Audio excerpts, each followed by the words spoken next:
Hello guys, আমার বিয়ের কাজ ঘরে রং করা হইতেছে।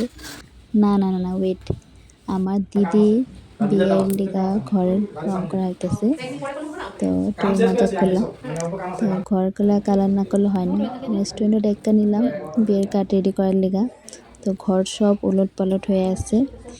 বিয়ের কাজ না করতেই আমি হসপিটালে পেয়ে গেছি। সব কাজ মা করে, আর মা করতে করতে আমি হসপিটাল পেয়ে গেছি। হঠাৎ শরীরটা খারাপ হয়ে গেছিলো। তো হসপিটাল থেকে আইসা দেখি সব ঘর কালার হয়ে গেছে। তো কালারগুলো কেমন লাগতেছে আমার কমেন্ট করবা। সব ঘরের কালারগুলি আমার চয়েসে। তো ভালোই লাগলো ঘরে রঙগুলো করা। হসপিটাল থেকে আইসা ডক্টর তো বলছে রেস্ট করতে, কিন্তু না, রেস্টে থাকলে তো হবে না। আমিও কাজে লেগে গেলাম মার লগে। তো এত ঘর ওলট পালট হয়ে আছে, কি করে যে ঠিক করি। মাত্র 10 দিনও নাই বিয়ার। তো দেখা যাক কি করা হয়।